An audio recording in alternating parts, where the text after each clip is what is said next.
No one wanted the rejected Omega girl at the auction until the Alpha King bought her. A Luna's Romance audiobooks, original story. Opening hello, my lovely listeners. This is Luna, and welcome back to Luna's Romance audiobooks, where even the most unwanted can become the most precious. Today's story is going to grip your heart from the very first moment. It's about a girl deemed worthless by everyone who should have protected her.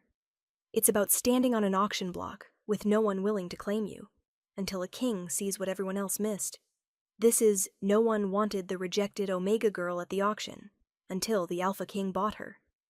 So settle in, maybe grab some tissues, and let me tell you about a woman who thought she had no value, and the king who proved her wrong. Let's begin. Prologue. The auction block was cold beneath my bare feet. I stood in the center of the platform, dressed in the plain white shift all Omegas wore for sale, and tried to keep my chin up despite the humiliation burning through me. Around me, potential buyers walked past without a second glance. Too thin, too plain, too broken. That's what they all saw when they looked at me. And they weren't wrong. Next lot! The auctioneer's voice boomed across the market square. Omega female, age 22. No pack affiliation. Recently rejected by her mate. Recently rejected. The words were clinical, sterile. They didn't capture the devastation of watching Ethan, my fated mate, my childhood love, choose my beautiful younger sister over me. She's damaged goods, someone in the crowd muttered loudly enough for me to hear. A rejected Omega isn't worth the trouble. And she's plain, not even pretty enough to be decoration. I heard her family disowned her after the rejection. Must be something wrong with her. The whispers cut deeper than any physical wound. I'd spent 3 weeks at the Omega auction house, watching other Omegas get purchased, for mates, for servants, for companions. Some went to good homes, others to questionable ones, but they all went somewhere. I was the only one who'd stood on this block day after day with no bids, no interest, nothing. Starting bid is 50 silver, the auctioneer announced without much enthusiasm. He knew no one would pay it. Silence.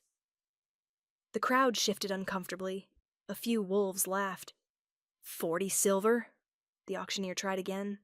More silence. I closed my eyes, fighting back tears. This was it. Another day of rejection. Another day of being unwanted. The auction house would keep me another week, then lower the price again. And again, until eventually I'd be given away for free to whoever would take me. Or worse, sent to the labor camps where unwanted Omegas were worked until they broke. 20 silver! The auctioneer's voice was desperate now. Surely someone wants a young, healthy Omega. She's not healthy, someone called out. She's rejected. Her wolf is probably damaged. They were right about that, too.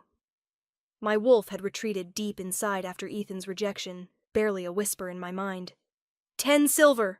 Final offer before we move on! I waited for the inevitable silence. Instead, a voice cut through the crowd, deep, commanding, absolute. 1,000 gold pieces. The entire marketplace went silent. Even I opened my eyes in shock. A man stood at the edge of the crowd. No, not a man. An alpha.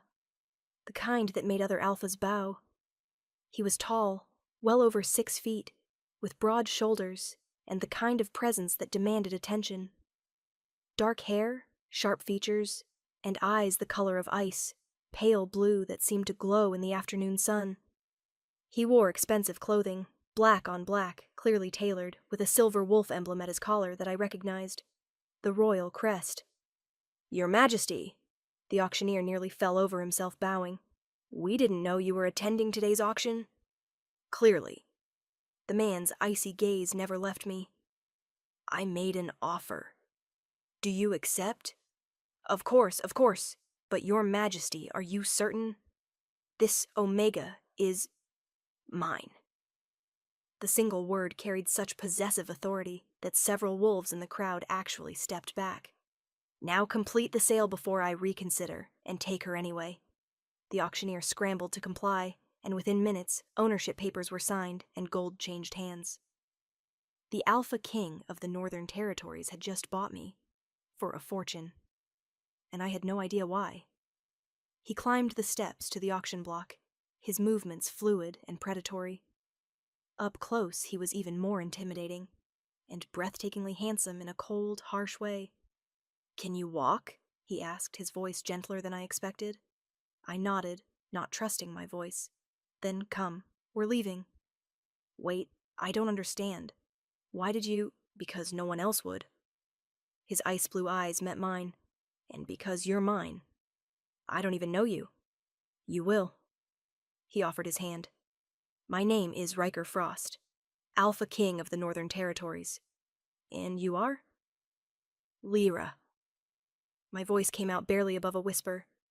"Lyra Thorne." "Lyra." He said my name like he was tasting it. "Are you coming willingly, or do I need to carry you?" Pride made me straighten my spine. "I can walk." "Good." His hand settled on my lower back, warm despite his name. "Let's go home." As we walked through the crowd, I heard the whispers. The Alpha King bought the reject? Why would he waste a fortune on her? She must have some hidden value we don't see. I wondered the same thing, because I knew I had no value. My own mate had made that clear when he rejected me for my prettier, more charming sister. So why would a king spend 1,000 gold on damaged goods? I was about to find out. Chapter 1. The journey to the Northern Kingdom took 2 days. 2 days of traveling in a luxurious carriage, of Riker treating me with careful courtesy that I didn't understand, of my confusion growing with every mile. He didn't touch me beyond what was necessary, didn't demand anything, just existed near me with a watchfulness that should have been unsettling, but somehow wasn't. "You're staring," I said on the second day, unable to take the silence anymore. "You're beautiful. I enjoy looking at you." I nearly laughed. "I'm not beautiful. I'm plain. Everyone says so." "Everyone is blind." His ice blue eyes were intense. "You have delicate features, expressive eyes, and a quiet strength that's far more appealing than conventional beauty. You paid 1,000 gold for me. You don't have to flatter me." "I don't flatter. I speak truth." He leaned back against the carriage seat. "Tell me about yourself, Lyra. Not the rejection, the real you." "There's not much to tell.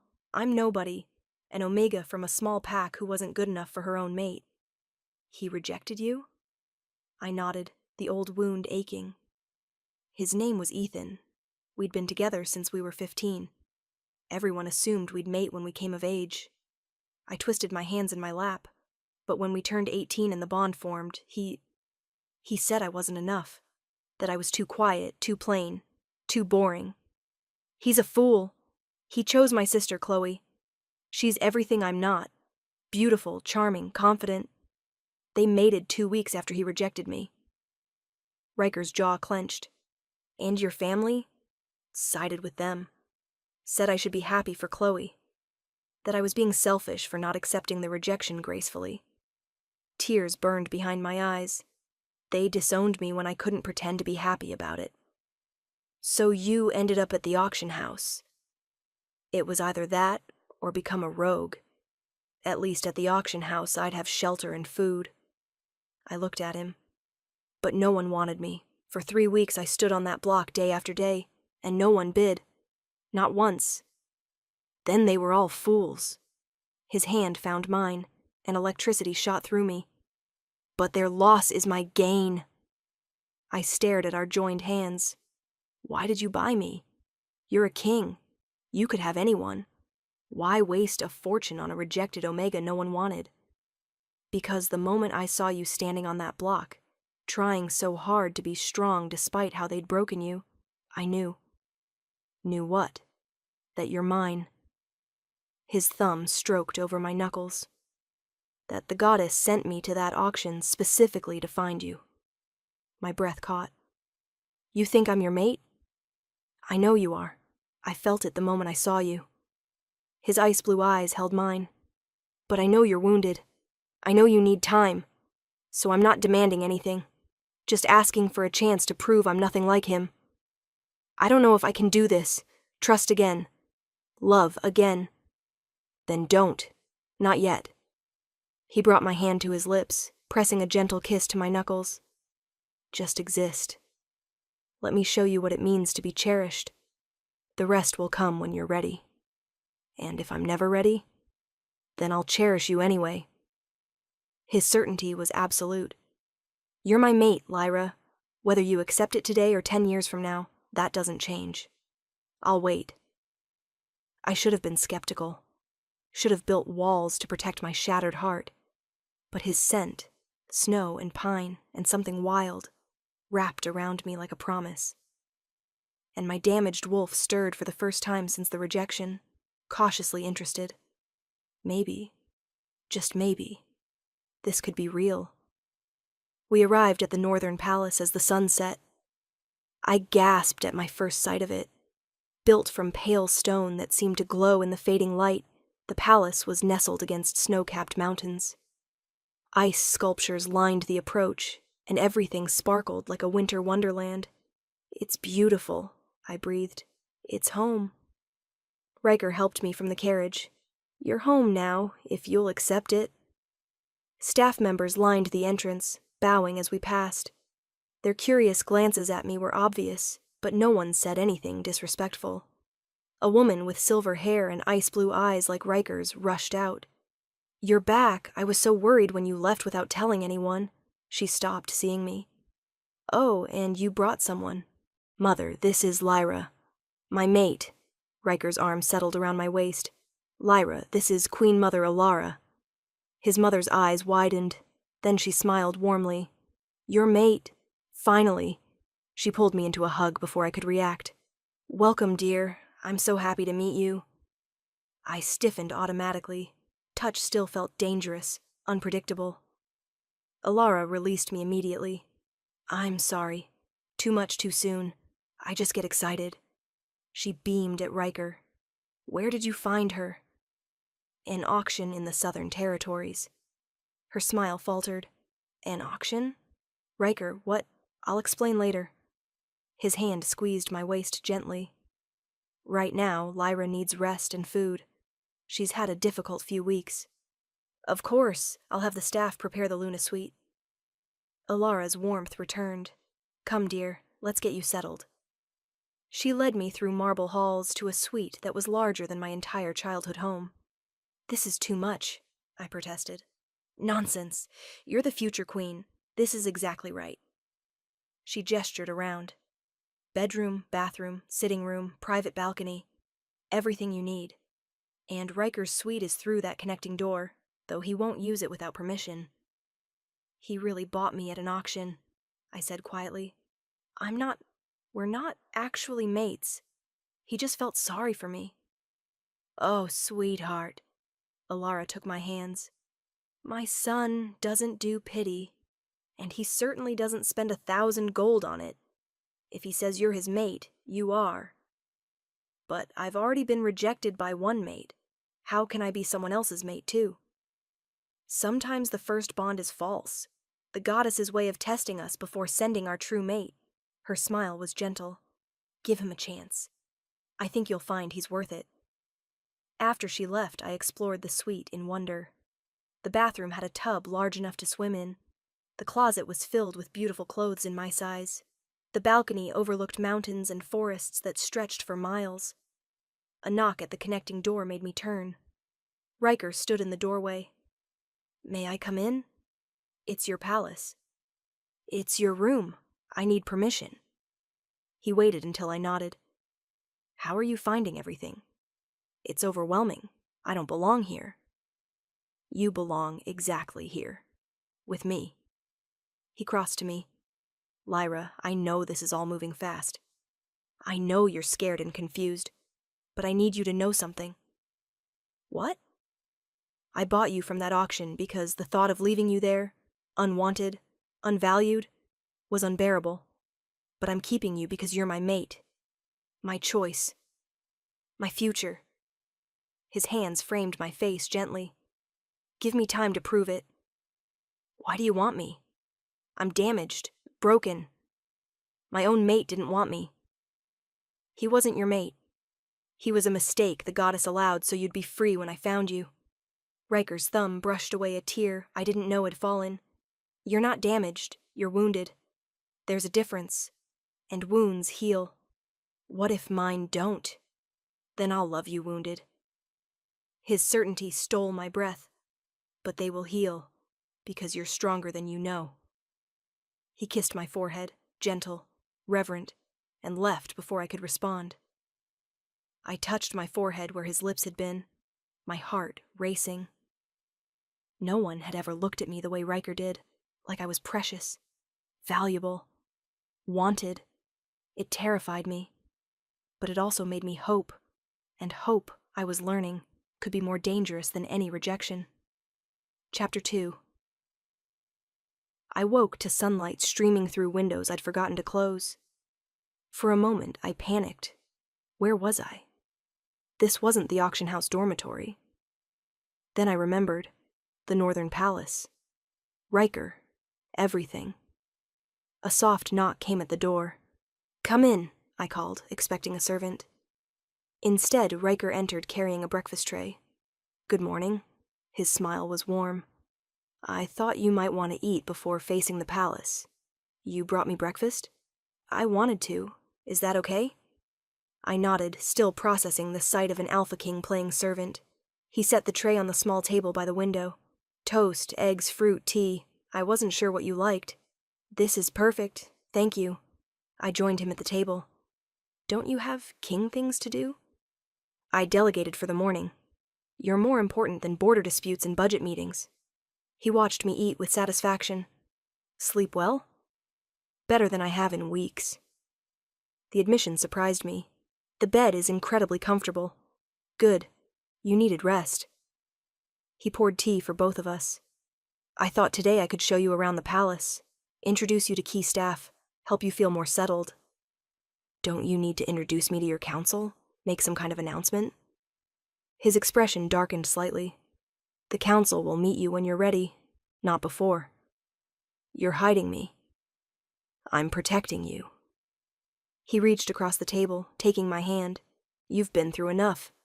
I won't throw you to political wolves until you're strong enough to handle them." "I'm not that fragile. You're healing. There's a difference." His thumb stroked over my knuckles. "Let me take care of you, Lyra. Just for a little while." Part of me wanted to argue, to prove I was strong, capable, not some delicate flower needing protection. But another part, the part that was still wounded and scared, desperately wanted to let someone else carry the burden for once. "Okay," I whispered. His smile was brilliant. Riker kept his word about the tour. He showed me everything. The throne room with its ice-carved pillars, the library that held thousands of books, the gardens that bloomed despite the northern cold thanks to magical warming spells. "This is my favorite place," he said, leading me to a secluded garden. "My father built it for my mother, somewhere she could escape when court politics became too much." The garden was stunning. Flowers in shades of white and blue, a small fountain, benches tucked into private corners. "It's beautiful. It's yours now, if you want it. Your sanctuary." He gestured around. "No one comes here without permission from the family." "Why are you being so kind to me?" "Because you're my mate. Because you deserve kindness." He moved closer. "Because every time you look surprised that I'm treating you with basic decency, it makes me want to hunt down everyone who made you feel worthless and show them exactly how wrong they were." The fierce protectiveness in his voice made my heart race. "You barely know me." "I know enough.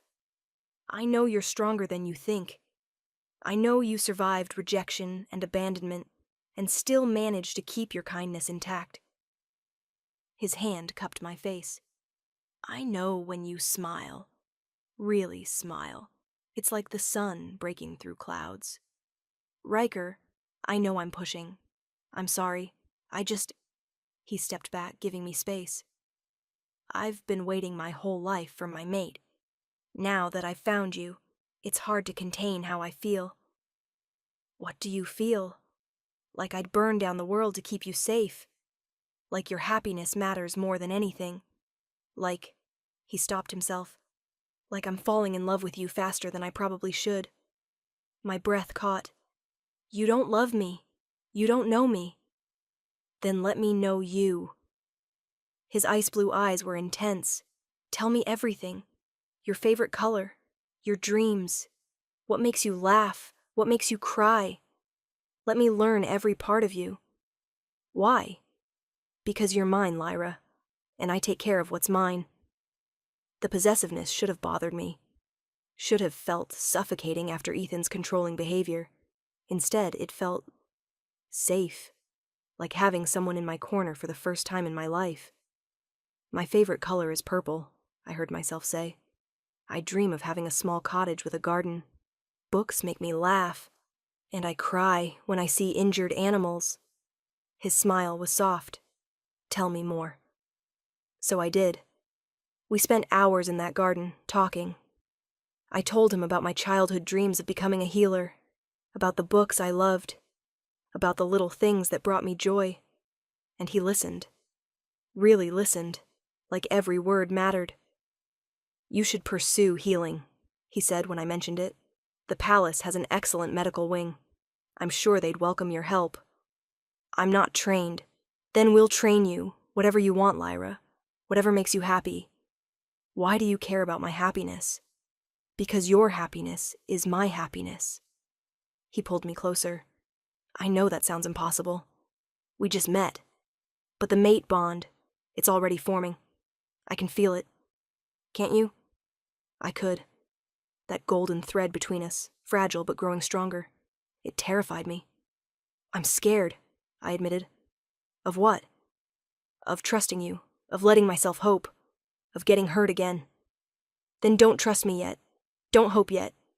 Just exist with me. Let me show you through actions what my words promise. His forehead rested against mine. I'll earn your trust, Lyra. However long it takes. Looking into his ice blue eyes, I wanted to believe him. Wanted to think this could work. But my shattered heart whispered, everyone leaves. Everyone hurts you. Don't forget. I just had to figure out which voice to listen to. Chapter 3. The next week passed in a blur of learning to navigate palace life. Riker introduced me to key staff members, the head housekeeper, the chef, the guards. Everyone treated me with respect, though I caught curious glances. The king's mysterious mate, bought from an auction. The whispers followed me everywhere. Don't listen to them, Alara advised one afternoon over tea. They're just curious. Give them time to know you. What if they're right to question? What if I don't belong here? Oh, sweetheart, she squeezed my hand. You belong wherever my son says you belong. And he's been quite clear. You're his mate, his queen. End of discussion. But I'm nobody, a rejected Omega from a small pack. You're Lyra, Riker's mate, future queen of the Northern Kingdom. That's not nobody. I wanted to believe her, but years of being told I wasn't enough had left deep scars. That evening, Riker found me in the library. There you are. I've been looking for you. Sorry, I got lost in a book. I showed him the medical text I'd been reading, learning about healing herbs. You're serious about the training? He sounded pleased. You said I could pursue it. I want to be useful. You're already useful. You make me smile. You remind me there's more to life than politics and border disputes. He pulled me to my feet. Come with me. I want to show you something. He led me through the palace to a wing I hadn't explored yet. This was supposed to be the Queen's wing, he explained. My mother designed it but never completed it after my father died. I thought, if you want, we could finish it. Make it yours. The wing was beautiful, even incomplete. Large windows, unfinished frescoes, rooms that could become anything. A healing clinic, I breathed, seeing the potential. We could make it a healing clinic, for pack members who need care. We could make it whatever you want. His arms wrapped around me from behind. This is yours, Lyra. Your space, your purpose, your legacy. You'd really let me turn part of the palace into a clinic? I'd help you build it. He nuzzled my neck, and I shivered. Whatever you dream, I'll make it reality. No one had ever offered me that before. The freedom to choose, to dream, to build something of my own. Thank you, I whispered. Thank you for letting me give you this. He turned me to face him. Can I kiss you? My heart raced. We'd shared small touches, gentle affection, but nothing more. Why are you asking? Because I need your permission, your enthusiastic consent. Anything less is unacceptable. The contrast to Ethan, who'd taken what he wanted without asking, was stark. Yes, I breathed. You can kiss me. He did, slowly and gently, like I was precious. The mate bond flared between us, warm and perfect. When we pulled apart, I was breathless. That was just the beginning. His ice blue eyes glowed. If you'll let me, I'll spend the rest of my life showing you how you should have been treated all along. I kissed him again, and for the first time since the rejection, I felt hope. Real, genuine hope that maybe this could work. Construction on the healing clinic began the next week. I threw myself into the project, working with palace healers to design the space, ordering supplies, learning everything I could. It felt good to have purpose again, to be building something instead of just existing. You're glowing, Riker observed one evening as I showed him the day's progress. I'm sweaty and covered in dust. You're happy. It's beautiful. He pulled me close despite my protests about being dirty. I love seeing you like this. Like what? Alive, passionate, yourself. He kissed my dusty forehead. This is the Lyra the goddess meant you to be, not the broken Omega that fool rejected. I'm still broken. You're healing. There's a difference. His hand found mine, and you're mine. My strong, brilliant, beautiful mate. You're biased. Absolutely, he grinned, biased and proud of it. We'd fallen into a comfortable routine. Days spent working, me on the clinic, him on kingdom matters. Evenings together talking and learning each other. Nights in separate rooms still, but growing closer emotionally. The mate bond strengthened daily. I could feel his emotions now. His pride when I accomplished something. His contentment when we were together. His fierce protectiveness when anyone dared question my place. And slowly, carefully, I was falling for him. Until everything changed. A visitor arrived at the palace gates. Your Majesty, a guard reported during dinner. There's an alpha here demanding to see you. Says he's from the Crescent Pack. Crescent Pack. My old pack. My blood turned to ice. Tell him I'm not available, Riker said coldly. He says he won't leave until he speaks with the Luna. The guard looked uncomfortable. About a private matter. Riker's eyes blazed. What private matter? He wouldn't say, but Your Majesty, he's quite insistent. I set down my fork, my appetite gone. It's Ethan, my ex-mate. It has to be. He has no right to be here. Let me see him. The words escaped before I could stop them. I need to know why he came. Lyra, please, I need closure. I need to face him and show him I've moved on. Riker looked torn. Finally, he nodded. Fine, but I'm staying with you. And if he so much as looks at you wrong, I'm throwing him out personally. We met Ethan in a formal receiving room. He looked the same, handsome, confident, arrogant. But seeing him didn't hurt the way I expected.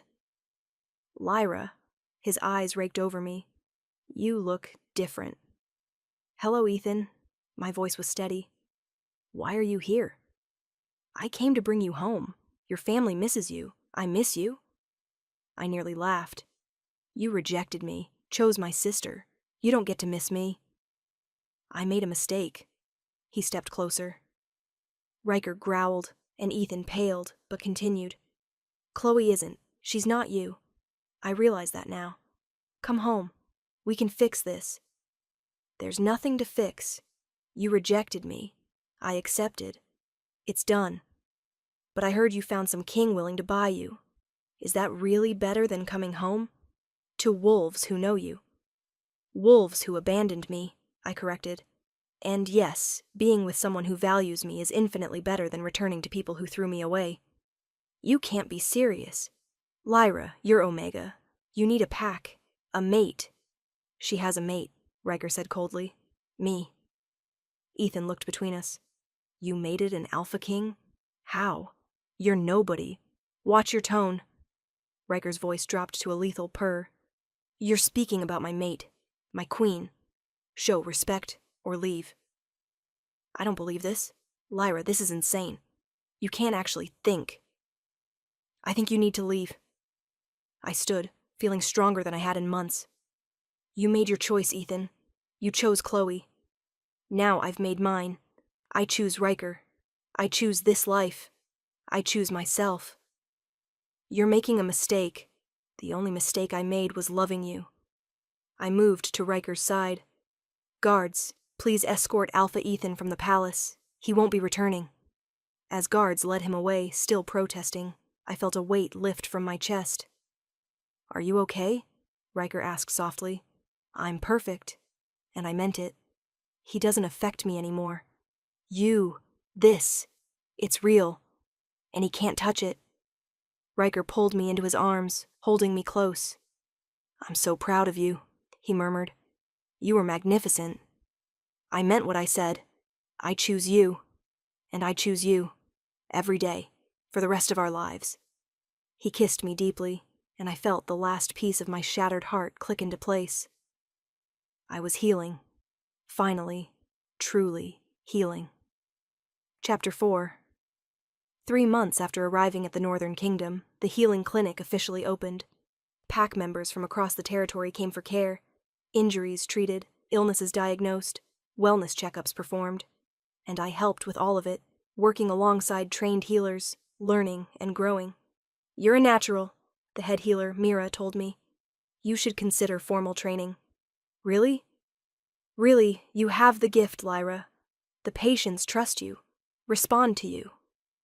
I floated back to my quarters that evening, my heart full. Riker was waiting, his smile warm. Good day? The best. Mira thinks I should train formally as a healer. Then you should. He pulled me close. I'm proud of you, love. You've built something amazing. We built it. You gave me the space, the resources. You gave it life, purpose, heart. He kissed me softly. You're incredible, Lyra. I hope you're starting to see that. I'm starting to believe it.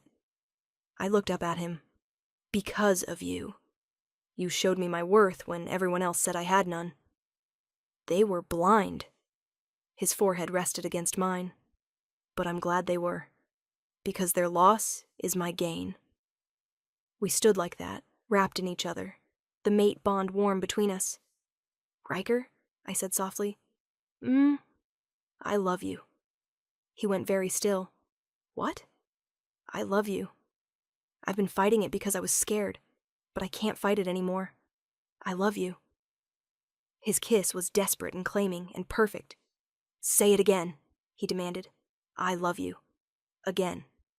I love you, Riker Frost, my alpha, my mate, my king. He swept me into his arms, carrying me toward the bedroom. I love you, too, he said against my lips. So much it terrifies me. You're my everything, Lyra. Show me, I whispered. He did thoroughly and tenderly, claiming me in every way as his mate. When we finally collapsed together, both breathless, the mate bond was complete, golden and perfect and unbreakable. Mine, he murmured. Yours, I agreed. Always yours. We fell asleep tangled together, and for the first time in my life, I felt completely safe, completely loved, completely wanted. The formal mating ceremony was held a month later. I wore a dress of ice blue silk, and Riker wore traditional northern ceremonial garb, black and silver. The entire kingdom attended, packing the great hall to witness their king claim his mate. You're nervous, Riker observed as we prepared to enter, terrified. What if I mess up the words? What if I trip? What if... What if you just be yourself? He smiled. That's all I need. Just you, Lyra. Being you. The ceremony was beautiful. Traditional vows were exchanged. The mate mark was given. Riker's teeth sinking into my neck in front of hundreds, claiming me publicly as his. And when it was done, when I was officially Queen Lyra Frost, the pack erupted in celebration. How does it feel? Alara asked, hugging me tight. Being queen? Surreal. 6 months ago, I was standing on an auction block with no one willing to bid on me. Now I'm queen of the largest pack in the north. You were always worthy of the title. You just needed someone to see it. She smiled. I'm so glad my son found you. Me too. That night, alone with Riker, I finally let myself believe it was real. No regrets? He asked. None. You? Only that I didn't find you sooner. He pulled me close. But we have forever now. Forever, I agreed. Chapter 5. 6 months later, I was in the healing clinic when the nausea hit. One moment I was fine, the next I was running for the bathroom. Lyra, Mira followed me. Are you okay? Just nauseous. Probably something I ate. Another wave hit. Mira's eyes widened. Or something else entirely. When was your last heat? I thought back. I don't remember. 2 months ago? And you've been mated for 4 months. She smiled knowingly. Let me check something. She led me to an exam room and drew a small blood sample, mixing it with a testing solution. The liquid turned gold. Congratulations, Luna. You're pregnant. The world stopped. I'm... what? Pregnant. About 8 weeks, I'd estimate. Mira beamed. The king is going to be thrilled.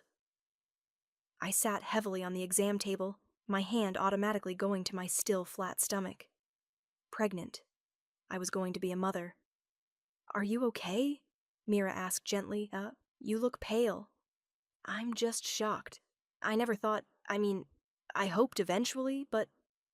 Tears spilled down my cheeks. I'm happy. I'm just overwhelmed. Perfectly normal reaction.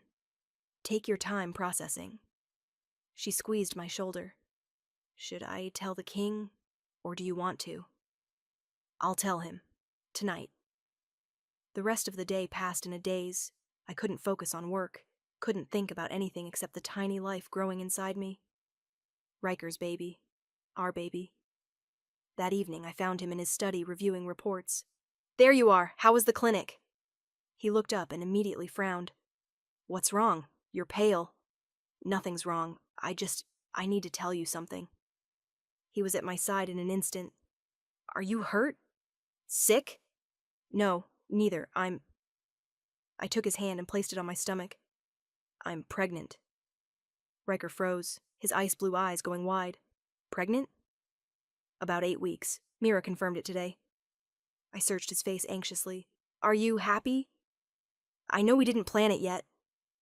He cut me off with a kiss that stole my breath. Happy? He pulled back and I saw tears in his eyes. Lyra, I'm ecstatic. We're having a baby. He picked me up, spinning me around before carefully setting me down. Sorry. I shouldn't have spun you. Are you dizzy? Do you need to sit? Should you be working at the clinic? I laughed at his sudden panic. I'm pregnant, not fragile. I'm perfectly fine. But you're carrying my heir. The future of the kingdom. I'm carrying our child, I corrected. And yes, I'm fine. Healthy. Just a little nauseous. He pulled me close, his hand settling protectively over my stomach. A baby, he murmured. Our baby. Are you crying? Absolutely not. Kings don't cry. But his eyes were suspiciously wet. I never thought I'd have this. A mate who loves me, a child on the way, a real family. You have it now. I rose on my toes to kiss him. All of it. Forever. That night, as we lay in bed with his hand on my belly, he whispered to our baby, Hello, little one. I'm your papa, and I already love you so much. You're going to have the best mother in the world. She's brave and kind and strong. And she's going to teach you to be all those things too. My heart melted. You're going to be an amazing father. I'm going to try. He kissed my stomach gently. I'm going to give this child everything I didn't have growing up. Love, security, parents who are actually in love. Your parents weren't in love? They cared for each other, but it was a political match, not a mate bond. They were content, but never this. He gestured between us. Never what we have. What do we have? Everything. His kiss was soft and sweet. Absolutely everything. The pregnancy announcement was made to the kingdom a week later. The pack's reaction was overwhelming. Celebrations, gifts, well wishes from across the territories. Alara cried happy tears when we told her. A grand baby! Oh, I'm going to spoil them rotten! Mother, please don't make promises you'll keep, Riker said, but he was grinning. Too late. I'm already planning the nursery. She was true to her word. Within days, the room next to our quarters was being transformed into a beautiful nursery. But not everyone was happy about the news. 3 months into my pregnancy, word reached us that Ethan had heard about it. He's apparently furious, our spy network reported. Claims the child should have been his, that you stole his mate. Riker's expression was murderous. If he comes near you again? He won't, I said calmly, my hand on my swelling belly. He knows better, and even if he tried, you'd protect me. Always. His arms wrapped around me protectively. Both of you. But Ethan did try. 4 months into my pregnancy, he appeared at the border again, demanding to see me. This time, Riker didn't bother with courtesy. You were warned to stay away, Riker said coldly as guards dragged Ethan into the throne room. Yet, here you are. I need to talk to Lyra. She's carrying a child that should have been mine. She's carrying my child, my heir. You have no claim here. Riker's power filled the room, making lesser wolves drop to their knees. You rejected her. You made your choice. Now live with it. I made a mistake. I realize that now. Chloe is nothing compared to... Enough. I stood from my throne, my hand protectively on my belly. You don't get to do this, Ethan. You don't get to decide I'm worth something now that I'm happy. Now that someone else values me.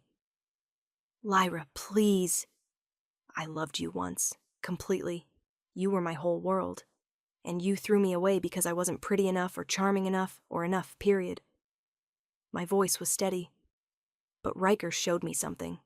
He showed me that I was always enough. I just needed someone worthy of me to see it. You can't seriously prefer a king you barely know over me. I love him. I'm having his child. I'm building a life here that doesn't include you. I moved to Riker's side. You made your choice when you rejected me. Now I'm making mine. Guards, remove him. And make it clear. If he returns, it's an act of war. As they dragged him away, still protesting, I felt peace settle over me. That was incredible, Riker said softly. That was closure. I leaned into him. He doesn't affect me anymore. You're my present and my future. He's just a bad memory. Good. He kissed the top of my head. Because you're mine, and I don't share. Chapter 6. The pregnancy was easier than I expected. Some morning sickness in the first trimester, but after that I felt great. Strong. Energized. I continued working at the clinic well into my second trimester, only stopping when Riker and Mira both insisted I needed rest. You're 7 months pregnant with an alpha heir, Mira said firmly. You need to slow down. I'm fine. You're tired, I can see it. She guided me to a chair. Let the other healers handle things for a while. Rest, prepare for the baby. Reluctantly, I agreed. Riker was thrilled. Finally, I've been trying to get you to rest for weeks. I don't like being idle. Then don't be idle. Read, plan the nursery, let me pamper you. His hands settled on my swollen belly. How are they doing today? Active, kicking constantly. I think they're going to be a fighter like their father. Or strong-willed like their mother. He knelt, speaking directly to my belly. Hello, little one. Are you behaving for Mama? Or are you making her life difficult? A strong kick answered him. I laughed. I think that's a yes to making life difficult. That's my child. He kissed my stomach gently. I can't wait to meet you. At 8 months, we found out we were having twins. Twins? I stared at the healer in shock. 2 heartbeats. 2 babies. Congratulations, Your Majesties. Riker looked like he might faint. 2. We're having 2. Apparently twins run in my family, I said. My grandmother had twins. This is amazing and terrifying. He sat down heavily. We need 2 of everything. We can afford it. That's not the point. I'm barely prepared for 1 baby, and now there are 2. Despite his panic, he was clearly thrilled.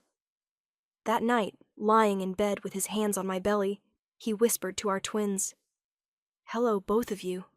I'm your papa, and I'm already so in love with you. Your mama is the strongest, bravest person I know, and you're so lucky to have her. Tears slipped down my cheeks. You're going to be an amazing father, I said. I'm going to try.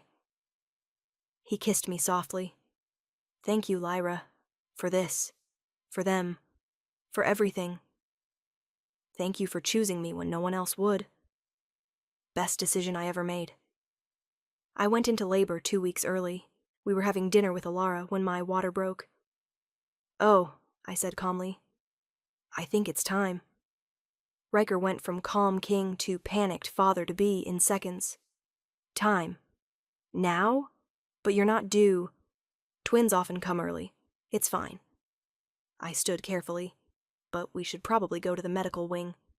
Right, yes, medical wing. He swept me into his arms despite my protests. Everyone remain calm. You're the only one panicking, I pointed out. Alara laughed. This is going to be entertaining. The labor was long, intense. 18 hours of pain that made me seriously question my life choices. But Riker was there the entire time, holding my hand, coaching me through breathing, telling me how strong I was. I can't do this, I sobbed during a particularly brutal contraction. Yes, you can. You're the strongest person I know. He kissed my forehead. Just a little more, love. You've got this. Finally, Mira said the words I'd been desperate to hear. It's time to push. 20 minutes later, our first baby was born. It's a boy, Mira announced, placing the tiny crying bundle on my chest. I looked down at my son. Dark hair, ice blue eyes, like his father. Absolutely perfect. He's beautiful, I sobbed. Just like his mother, Riker said, tears streaming down his face. 8 minutes later, our daughter arrived. And a girl. Congratulations, Your Majesties. You have twins. Riker cut both cords with shaking hands, then stood staring at our children with wonder. We made them, he breathed. We did. They're perfect. They are. Later, after the babies were cleaned and checked, we lay together, me in the bed, Riker beside me, our twins sleeping peacefully. Names? He asked softly. I was thinking Winter for our daughter, and Frost for our son. Winter and Frost. He raised an eyebrow. I laughed. It sounds better than I thought. I love it. Winter and Frost. He looked at our children. Perfect names for perfect babies. Alara burst in moments later, already crying. My grandbabies. Let me see them. She cooed over the twins, tears streaming down her face. They're gorgeous. Both of them. Over the next hours, pack members came to pay their respects to the new heirs. Even the council members who'd been skeptical about me seemed genuinely happy. That night, alone with Riker and our sleeping twins, I thought about the journey that had brought me here. A year ago, I was standing on an auction block, I said softly. No one wanted me. No one bid. I thought my life was over. And now? Riker asked. Now I'm queen of the Northern Kingdom.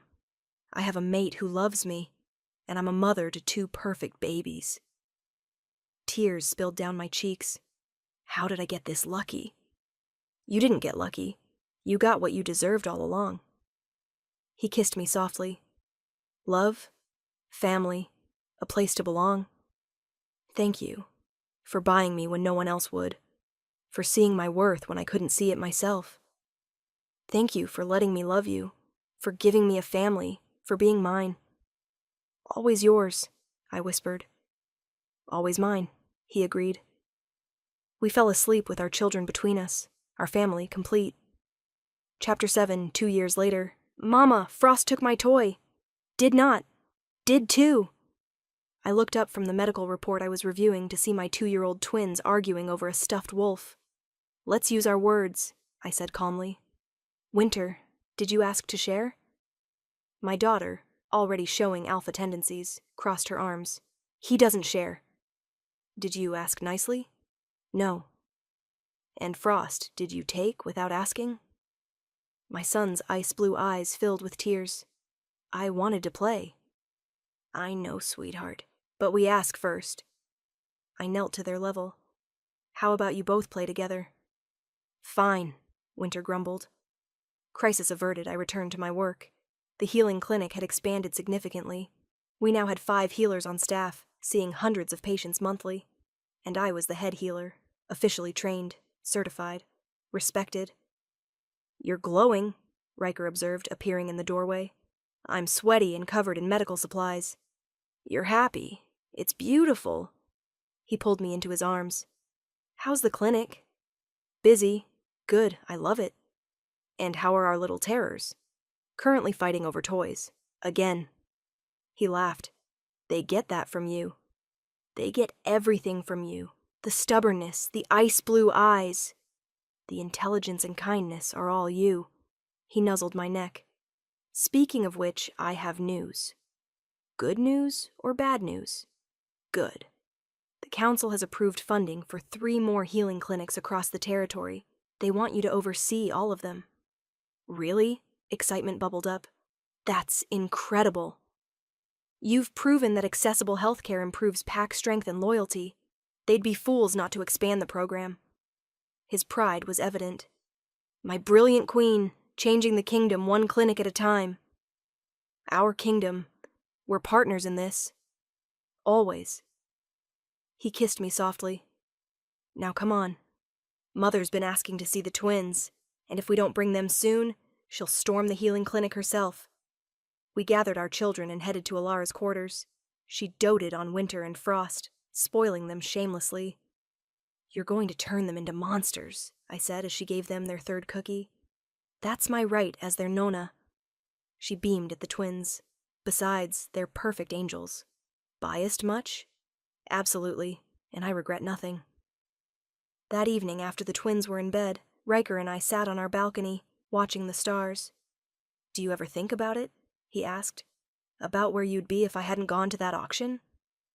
Sometimes, but not with regret. I leaned into him. If you hadn't bought me, someone else eventually would have, or I'd have ended up in the labor camps. Either way, I never would have found this. Found you. The goddess works in mysterious ways. She does. And I'm grateful for every twist of fate that brought me here. I looked up at him. Even the rejection. Even the pain.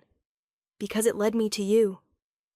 I'm grateful, too, for walking into that auction, for seeing you when no one else did, for being stubborn enough to bid a fortune on an Omega no one wanted. Best 1,000 gold you ever spent? Without question. He kissed me deeply. You're worth more than all the gold in the kingdom, Lyra. You always were. We sat together in comfortable silence, the mate bond warm between us. I thought about that girl on the auction block, broken, unwanted, certain she had no value. She had no idea what was waiting for her. A king who would see her worth when no one else could. A kingdom that would respect and value her. Children who would love her unconditionally. And a happiness beyond anything she'd ever imagined. Chapter 8. 3 years later. The 5th anniversary of the Healing Clinic Network was a huge celebration. All 5 clinics across the Northern Kingdom had thriving programs, serving thousands of PAC members annually. "You should be proud," Mira said as we surveyed the festivities. "You've changed healthcare across the entire territory. We've changed it. This was never just me.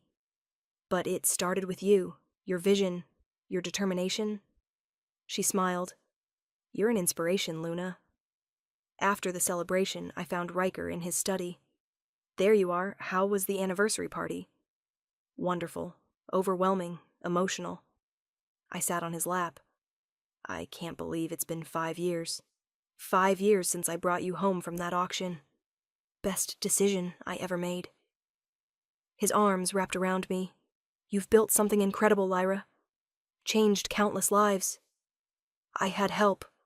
You gave me the resources, the support. You gave it heart, soul, purpose." He kissed my neck. "I'm so proud of you. I'm proud of us, of what we've built together." Winter and Frost, now 5 years old, burst into the study. "Mama, Papa, can we go to the lake?" "It's almost bedtime. Please." They both gave us identical pleading looks. Riker and I exchanged glances. "Fine," I relented. "But only for an hour." Their cheers made us both laugh. At the lake, we watched our children play in the water, their laughter filling the air. "They're getting so big," I observed. "Too big. I want them to stay little forever." Riker pulled me close. "But I'm excited to see who they become. Strong like their father, kind like their mother, perfect like both their parents." He grinned at my eye roll. Winter ran up, dripping wet. "Mama, Frost says he can swim faster than me, but I'm faster. Why don't you both race and find out?" They ran off to race, arguing the whole way. "They definitely get the competitiveness from you," I said, "and the stubbornness from you." He nuzzled my neck. "Want to make another one?" I turned to look at him. "Another baby?" "Why not? I think our family could use one more." His hand settled on my stomach. "What do you say? Want to give Winter and Frost a little sibling?"